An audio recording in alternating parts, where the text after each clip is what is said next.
Baik, kita melanjutkan asistensi teknologi sediaan cair semi padat atau sediaan liquid semi solid kita. Untuk resep berikutnya yaitu resep 41, resipe eliksir paracetamol sekundum formula Da 60 ml Signa terdedi koklear T unum. Jadi yang diminta adalah eliksir paracetamol yang komposisinya atau komponennya mengikuti formula dalam buku resmi. Nah, di buku resmi itu kita lihat komposisi acetaminophen eliksir ini harus bisa cari sendiri juga ya. Jadi carinya itu di formularium nasional. Kalau tidak ada di formularium nasional, bisa cari di formularium Indonesia atau USP atau Farmakope Belanda. Oke, nah di sini di acetaminophen eliksir ini komposisinya tiap 5 ml mengandung acetaminophen 120 mg, gliserol, propilen glikol dan lain-lain. Aqua destilata at 5 ml. Oke, jadi di formula asli ini untuk tiap 5 ml. Di resep kita yang diminta adalah 60 ml. Da 60 ml. Jadi berikan 60 ml. Nah, kemudian jadi untuk perhitungan bahannya, semua bahan itu dikalikan dengan 60/5 ml. Ya, jadi semuanya dikali 60/5 ml. Dapatlah ini paracetamol 1440 mg dan lain-lain. Semuanya saya rasa bisa dihitung sendiri. Nah, di sini ada zat tambahan yang cocok ya. Tadi zat tambahan yang cocok secukupnya.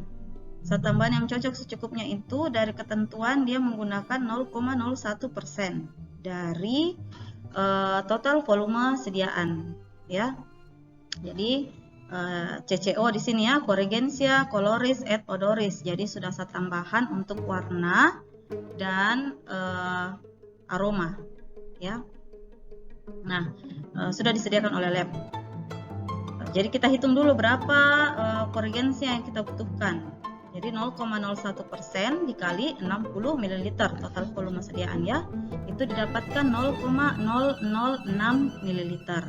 Nah, ini agak sulit untuk kita ukur. Sehingga di lab itu sudah disediakan Corrigensia dengan konsentrasi 0,001%. Sehingga tidak perlu lagi kita ambil 0,006 mili, tetapi kita bagi saja dengan persentase yang ada.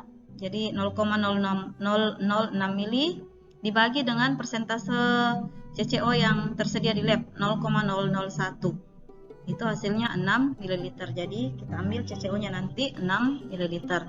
Aquadesnya at 60 ml. Bahan ber-DM tidak ada ya. Jadi kita bisa lanjut ke cara kerja. Cara kerjanya, siapkan alat dan bahan seperti biasa. Botol dikalibrasi 60 ml menggunakan air biasa. Kemudian ditimbang paracetamolnya sebanyak 1440 mg atau 1,44 gram. Langsung boleh dimasukkan ke dalam botol. Nah, karena ini eliksir, jadi paracetamol itu memang kelarutannya agak sukar larut dalam air ya. Jadi kalau kita menggunakan air yang ada yang tidak sampai 60 ml ini, bahkan sedikit sekali ya airnya, karena ada gliserolnya 30, ada sorbitolnya 15. Airnya sedikit sekali ya. Sehingga untuk menambah kelarutan paracetamolnya ini kita menggunakan etanol. Ya, jadi memang paracetamol ini lebih mudah larut dalam etanol dibandingkan dalam air, ya. Makanya dia disebutnya sebagai eliksir karena pelarutnya itu adalah campuran air dan etanol atau dikenal sebagai hidroalkoholik. Ya.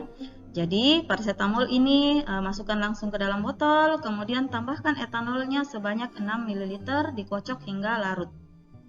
Nanti larut paracetamolnya, baru kita masukkan propilen glikol sebanyak 6 ml. Kocok lagi. Propilen glikol ini juga digunakan sebagai kosolven atau sebagai wetting agent ya. Jadi memang untuk bahan-bahan yang agak sukar larut, ini bisa ditambahkan juga propilen glikol untuk mempermudah pembasahan bahannya oleh nanti pembawa. Di sini air pembawanya ya. Kemudian ditimbang propilen glikol, masukkan sebanyak 6 ml. Tidak perlu ditimbang ya, dimasukkan saja 6 ml. Kemudian tambahkan lagi sorbitol sebanyak 15 ml, kocok hingga larut. Tambahkan lagi gliserol sebanyak 30 ml, kocok lagi hingga larut. Kemudian tambahkan corrigens coloris et odorisnya sesuai perhitungan tadi 6 ml. Kocok lagi homogen. Lalu dicukupkan volumenya dengan aquades hingga 60 ml. Diberi etiket biru, diberi etiket putih dan label kocok dahulu. Ya, salah ini deh ya, bukan etiket biru. Label kocok dahulu. Etiketnya tetap putih dengan penandaan seperti resep ya. Oke. Nah, demikian untuk eliksir paracetamol. Terima kasih. Assalamualaikum warahmatullahi wabarakatuh.